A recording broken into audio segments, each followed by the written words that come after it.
होली के इस पावन अवसर पर आप सभी का हार्दिक स्वागत है हमारे चैनल वास्तु संसार में।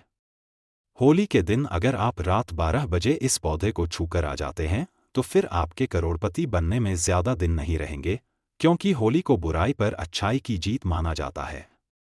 होली के दिन सभी प्रकार के पेड़ पौधे जागृत अवस्था में होते हैं। अगर आप मेरे द्वारा बताए गए पौधे को रात 12 बजे छूकर आ जाते हैं तो फिर आप करोड़पति बन सकते हैं। आपके यहां धन की बहुत ज्यादा बारिश होगी। आपके घर में सुख समृद्धि बनी रहेंगी। हम सब होली को बड़े ही अच्छा से मनाते हैं। लोग 1 महीने पहले से ही इसकी तैयारी करने लग जाते हैं और होलिका दहन के समय गेहूं की बाली को भी उसमें सका जाता है। यह बहुत ही उमंग से भरा त्योहार माना जाता है। होलिका दहन में लोग सामूहिक रूप से लकड़ी और उपले आदि सामग्री इकट्ठा करते हैं। होली जलाने से पहले सभी उसकी पूरे विधि विधान से पूजा करते हैं। होलिका दहन करते समय इस पवित्र दिन पर उसे अग्नि के चारों ओर लोग अलग अलग प्रकार से नृत्य करते हैं और संगीत का भी आनंद लेते हैं। होलिका दहन के दिन लोग अपने घरों में नए नए पकवान बनाते हैं जो होलिका दहन के समय उसका भोग लगाया जाता है।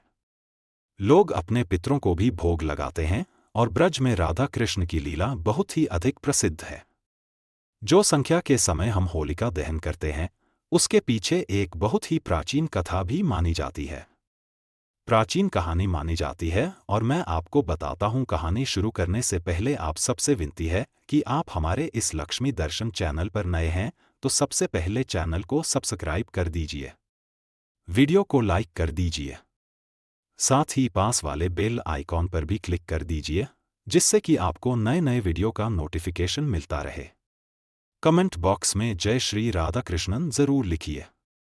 अब मैं आपको कथा बताता हूं कि इसके पीछे कौन सी कथा छुपी हुई है। हिरण्यकश्यप भगवान विष्णु से बहुत ही घनिष्ठ शत्रुता रखता था। वह अपनी शक्ति के घमंड के कारण अंधा था। वह अपनी शक्ति के घमंड में बहुत ज्यादा अंधा हो चुका था। वह भगवान विष्णु को भी पहचान नहीं सका और अपने पूरे राज्य में घोषणा कर दी कि सब सिर्फ उसकी ही पूजा की जाएगी।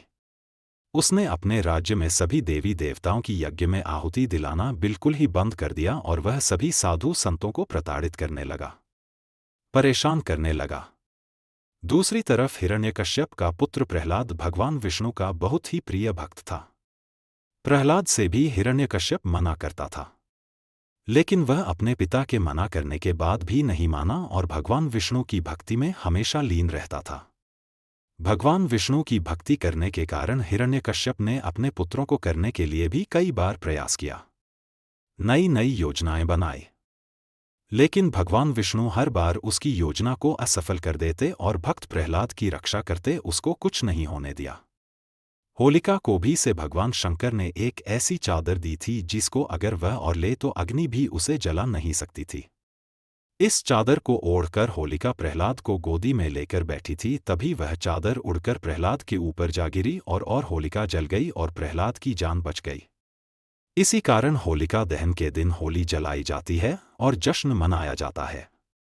अब मैं आपको बताता हूं कि वह कौन सा पौधा है जो कि आपको होली के दिन फिक्स रात्रि 12 बजे छूट कराना है।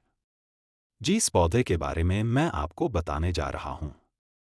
स्वयं भगवान नरसिंहा ने हिरण्यकश्यप को मारा। तब हिरण्य का सबके करने के बाद भगवान नरसिंहा ने नाखून के माध्यम से हिरण का शव को नरसिंहा भगवान ने मारा था और तब भगवान नरसिंहा के हाथों में बहुत खुजली होने लगी तो भगवान नरसिंहा ने अपने हाथों की खुजली को शांत करने के लिए एक पेड़ पर अपने नाखून को रगड़ दिया था जिससे कि भगवान नरसिंहा की खुजली शांत हो गई थी। लेकिन वहां पेड़ दर्द से तड़प रहा था। तब उसने भगवान से प्रार्थना की कि भगवान आपने अपनी खुजली तो मिटा ली, लेकिन जो यह असुर रुपए रखते हैं हमारे पेड़ पर हमला कर रहे हैं, इससे हम अशुद्ध हो गए हैं। इसकी पीड़ा हमें बहुत ज्यादा सता रही है। आप ही हमें इस पीड़ा से मुक्ति दिलाएं, छुटकारा दिलाएं। तो भगवान ने उसे पेड़ की बात को सुनकर उसे वृक्ष को आशीर्वाद दिया कि जब भी होली आएगी तो होलिका के दिन और पूर्णिमा के दिन मैं तुम पर ही निवास करूंगा और होलिका के दिन जो भी होली जलाएगा और इस वृक्ष को छू लेगा जिस पर भगवान नारायण माता लक्ष्मी के साथ होली के दिन निवास करते हैं तो फिर उसकी जिंदगी बदलने से कोई नहीं रोक सकता है। और अगर आप पूरे सच्चे मन से, सच्ची भावना से इस वृक्ष से प्रार्थना करते हैं, तो आपकी सारी समस्याएं, परेशानियां हैं, सारे पाप दूर हो जाते हैं। अब मैं आपको इस वृक्ष को छूने के कुछ नियम बता देता हूं, जिसका पालन करना बहुत जरूरी है, क्योंकि अगर आपने कुछ गलती कर दी तो इसका प्रभाव उल्टा हो सकता है। और अगर आप मेरे द्वारा बताए गए तरीके से इस वृक्ष को छूते हैं तो 100% आपको लाभ मिलेगा। आपको इस वृक्ष को छूने के लिए अपने घर से एक नारियल लेकर जाना है और 5 पत्ता से एक लाल कपड़ा लेकर जाना है। अब आपको उसे वृक्ष को नारियल भेंट कर देना है और 5 पत्ता से हैं वह एक पत्ते का दोना बनाकर या फिर गुलाब की पत्ती पर आप रख दीजिए। और आपकी अगर इच्छा है तो आप 5 अगरबत्ती भी जला सकते हैं। और हाथ जोड़कर आप पेड़ से प्रार्थना कीजिए कि आप हमारी जो दरिद्रता है उसे हमेशा के लिए दूर कर दीजिए। मैं आपके अंदर सहित प्रणाम करता हूं। हमारे सभी परेशानियां हमेशा के लिए खत्म हो जाएं। इस तरह से आपको वहां बैठकर अपनी समस्या कहानी है, अपनी मनोकामना कहानी है, ताकि आपकी जो भी मनोकामना है वह पूरी हो जाए। अब आपको एक लाल फल कपड़े में बांधकर वहां से लेकर आना है। लेकिन एक बात का विशेष ध्यान रखिए, जब भी आप इसके एक लाल फल को कपड़े में बांधकर लेकर आए तो आपके पीछे बिल्कुल भी मुड़कर नहीं देखना है, सीधे अपने घर चले आना है। एक बात का और ध्यान रखना है, आपको जब आप नारियल और पत्ता से पेड़ को भेंट करेंगे तो आपको वृक्ष को नहीं छूना है। आपको वहीं पर उनको रख देना है और हाथ जोड़कर पूरे सच्चे मन से प्रणाम करना है। फिर बाद में अनुमति लेकर आपको वृक्ष को छूना है। फिर लक्ष्मी माता और भगवान नरसिंहा से प्रार्थना करनी है कि मेरे अंदर जितनी भी नकारात्मक शक्ति है वह सब दूर हो जाए, सकारात्मक शक्ति का वास हो, मेरे सारे कष्ट दूर हो जाए, मेरे सभी पाप दूर हो जाए, हम मेरे जीवन में सुख शांति बनी रहे और गरीबी हमेशा के लिए दूर हो जाए। इस कारण कहते हैं कि जो भी होली के दिन इस वृक्ष को छूता है उसके सारे पाप, सारी समस्याएं यह पेड़ अपनी ओर खींच लेता है और व्यक्ति की सारी समस्याएं दूर हो जाती हैं। अब मैं आपको इसका नाम बताता हूं, लेकिन नाम बताने से पहले एक बार फिर से विनती है कि अगर आप हमारे इस लक्ष्मी दर्शन चैनल पर नए हैं तो सबसे पहले चैनल को सब्सक्राइब कर दीजिए, वीडियो को लाइक कर दीजिए, साथ ही पास वाले बेल आइकॉन पर भी क्लिक कर दीजिए, जिससे कि आपको हमारे नए नए वीडियो का नोटिफिकेशन मिलता रहे। अगर आप सच में लक्ष्मी माता की कृपा प्राप्त करना चाहते हैं तो कमेंट बॉक्स में जय मान लक्ष्मी जरूर लिखिए। अब आप उसका नाम ध्यान से सुनिए। उसे वृक्ष का नाम है गूलर वृक्ष। आप सब जानते ही होंगे कि गूलर वृक्ष कैसा होता है, जिसे भगवान नारायण वरदान दिया था, आशीर्वाद दिया था। तभी से यह मानता है कि होली के दिन अगर गूलर के वृक्ष को छुआ जाए और उसे हाथ जोड़कर सच्चे मन से प्रार्थना की जाए तो आपकी सारी समस्याएं दूर हो जाएंगी और आपकी सारी जो भी नकारात्मक शक्तियां हैं वह भी खत्म हो जाएगी। आपकी सभी पाप खत्म हो जाएंगे। आपकी जिंदगी पूरी तरह से बदल जाएगी।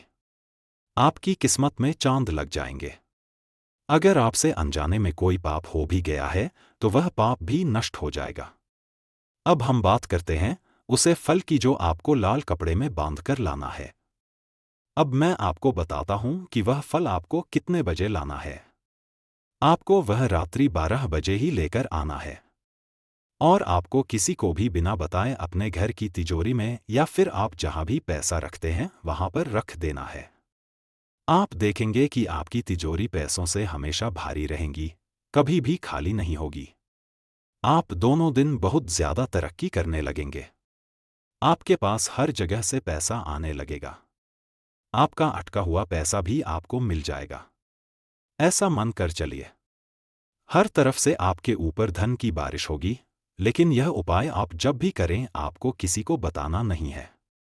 अगर आप बता देते हैं तो यह सफल नहीं होता है और आपका काम सिद्ध नहीं होगा।